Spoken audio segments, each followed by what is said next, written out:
শুভ সকাল বন্ধুরা, তোমরা সবাই কেমন আছো? আশা করছি ভালো আছো, আর আমিও ভালো আছি। আমার নতুন আরও একটি ব্লগে তোমাদের অনেক অনেক স্বাগত। তো দেখতেই পাচ্ছ বন্ধুরা, আমি এখানে ঘর মুছছি। আমার সমস্ত বাসি কাজ, মানে ঘরটা মুছে গেলে সমস্ত বাসি কাজ হয়ে যাবে। আর এই যে দেখো, সব বাসি কাজ সেরে চান ঠান করে আমি এখন চলে এসেছি পুজো দিতে। আর এই যে আমার পুজো দেওয়া হয়ে গেল। আর দেখো, এখন আমি আটা মাখছি, কারণ টিফিন বানাবো। তোমাদের দাদাভাই টিফিন নিয়ে যাবে। আজকে রুটি বানাবো, আর রুটির সাথে যা হোক একটা তরকারি, মানে আলুর তরকারি বা আলু ভাজা, এরকম একটা কিছু বানাবো। তো চলো, এদিকে আমার টিফিন বানানো হয়ে গেছে। তোমাদের দাদাভাইও কাজে চলে গেছে, আর মেয়ে দেখো টিফিন খাচ্ছে, আমি এদিকে আছি। তো চলো, টিফিন খাওয়া গেছে, অনেক বেলা হয়েছে। এখন এদিকে ভাত বসিয়ে দিয়েছি। আর আজকে আমার বান্ধবীর বর দিয়ে গেছিলো কুমড়ো শাক, ওটা চচ্চড়ি করবো আর মাছের ঝাল করব। তো চলো, এদিকে আমার রান্না বান্নাও সব হয়ে গেছে। আর তোমার দাদাভাই খেতে এসছে, ওকে খেতে দেবো। এখন 1টা বাজে।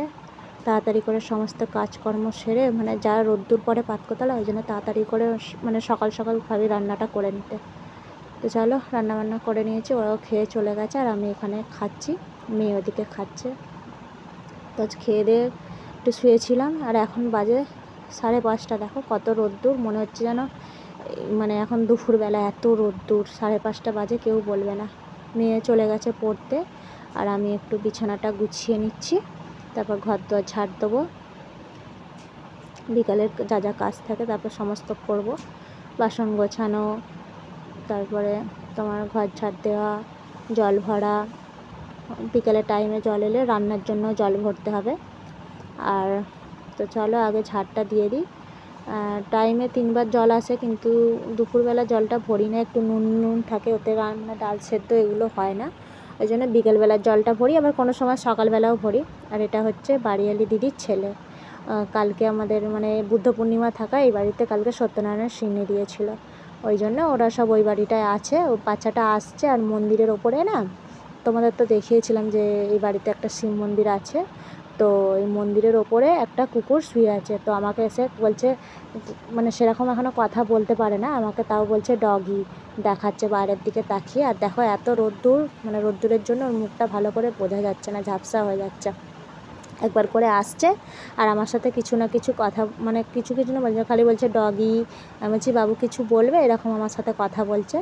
হ্যাঁ, তারপরে ওর মাও একবার এলো, এসে ডাকছে ওকে, ও যাবে না, এখানেই থাকবে। এখান থেকে একবার করে নামছে, ডগিটাকে দেখছে, আবার চলে আসছে। তো চলো, ঘরটা ঝাড় দিয়ে দিই। আর দিদিটা আমাকে 2টো জলের বোতলটা দিয়ে গেল, মানে জল নিয়ে এসেছিলো। এই যে যেরকম জল আমাদের উল্টানো আছে, 20 লিটারের 2টো ড্রাম নিয়ে এসেছিলো। কালকে খাওয়া দাওয়া হয়েছে, তো বললো বৌদি জলের বোতলগুলো রেখে যাচ্ছি, তো যে জল দিতে আসে ও এলে একটু দিয়ে দেবে। আমি বললাম ঠিক আছে, কারণ ওদের আর একটা বাড়ি আছে, ওরাও এখন ওই বাড়িতেই চলে যাবে, ওই জন্য আমাকে বলছে যে তুমি দিয়ে দেবে। তো চলো, আর আমার চেয়ারটাও নিয়েছিল, অনেক লোকজন এসেছিলো, ওই জন্য বাড়ি চলে যাবে বলে আমাকে চেয়ারটাও এখন দিয়ে দিল। তো চলো, তার মধ্যেখানে মাও এসে একবার ডেকে গেছে, বলছে আর চা খাবি। আর দেখো এই যে নীল দরজাটা, মানে জানালাটা দেখা যাচ্ছে, ওই বাড়িটায় কিন্তু আমি থাকি। মন্দিরটাও দেখা গেল। আর বাবা যাচ্ছে ওই দিকেরই উল্টো দিকে, 3টে কাকু কাজ করে কারখানায়, তো বাবা যাচ্ছে ওদেরকে চা দিতে। আর ওখানে বাবার চাটাও বসানো আছে। আর এখানে মা আর আমি চা নিয়ে চলে এসেছি। আজকে তাড়াতাড়ি চা খাচ্ছি, দেখো এখন 6টা বাজে, কিন্তু কেউ বলবে না এখন 6টা বাজে। তো চলো, চাটা খেয়ে আমি বিকেলবেলা, মানে সন্ধে হয়ে গেছে, তারপর সন্ধে টন্ধে দিয়ে এখন দেখো আমি রেডি হয়ে নিয়েছি। কোথায় যাব বলো তো? মায়ের সাথে যাব। মায়ের সাথে বলতে মা আমি দুজনেই যাব। মায়ের মানে আমার ননদের জায়ের ছেলের অন্নপ্রাশন নেমন্তন্ন করেছে, তো মা তাই যাবে ওদের বাড়ি। আমরা যেতে পারবো না, যেহেতু সোমবার পড়েছে, মা যাবে রবিবারে, ওই জন্য মা বললো চল। এখানে মা বলছে, দেখো এখানে মাও রেডি হয়ে গেছে, আমাকে মা বললো একটু টিপটা পরিয়ে দে। তো চলো, টিপ পরিয়েও দিয়েছিলাম। আর এখানে দেখো আমরা চলেও এসেছি। মায়ের দেখো আইব্রো করছে, আর ওখানে একটা দিদি পেডিকিওর করছে। তো চলো, আমরা বাড়িও চলে এসেছি। এসে রাতে কি রান্না করব ভাবছি, তো রুটি করে নিয়েছিলাম আগেই। আর এখন এই যে ডিমের, আজকে মানে কুড়েমির রান্না করব, যাকে বলে ডিমের অমলেট আর রুটি। তোমাদের দাদা ভাই বলছিল যে ফ্রিজে মাংস আছে, মাংস করো। আমি বলছি এত গরমে কোনো মাংস করব না, ভালো লাগছে না। যা রকম করে চিল্লে বলেছি, আর কিছু বলেনি, চলে গেছে। তো এই 2টো ডিম ফাটিয়ে নিলাম, ওটা তোমাদের দাদা ভাইয়ের জন্য, আর আমাদের একটাই করব।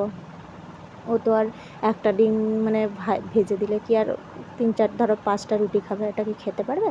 তার জন্য ওকে 2টো ডিম মানে ভেজে দেবো, আর আমরা একটা ভাজবো। তো চলো এখানে ডিমগুলো ভেজে নিচ্ছি। আর মেয়ে কিন্তু ক্যামেরা ধরে আছে, মেয়ে পড়েও চলে আসছে। এখন বাজে 9:30 মতন। আমি রুটিটা অনেকটা আগেই করে নিয়েছি, ওই তখন 9:10 হবে রুটি করে নিয়েছি। নিয়ে এই যে চলে এসেছি এখন, মানে রুটি করে চাটুটা মাজিনি, ওই চাটুতেই ডিমটা ভেজে নেবো। এত কুড়েমি করছি দেখো, আজকে কড়াও বের করে নিই, চাটুটা রেখে দিয়েছিলাম, ওই চাটুতেই ডিমগুলো ভেজে নেবো। তো চলো ডিম, পেঁয়াজ দিয়েছি, কাঁচা লঙ্কা সব কুচিয়ে মানে একসাথে একবারে নিয়ে চলে এসেছি। আমি দেখছি যে তেলটা গরম হয়েছে নাকি। তো চলো, মেয়ে বলছে মা তেলটা গরম হয়ে গেছে, তুমি এবার দিয়ে দাও। তো এই যে দিয়ে দিলাম। চাটুতে হলে বেশ ডিমটা কি সুন্দর বড় হয়ে হয়, ভালোও লাগে দেখতে। তো চলো ডিমগুলো এবার সব এক এক করে ভেজে নেবো। আর এই যে ভেজে টেজে নিয়ে তো চলো এখন খাওয়া দাওয়া করে নিই। Tata, good night.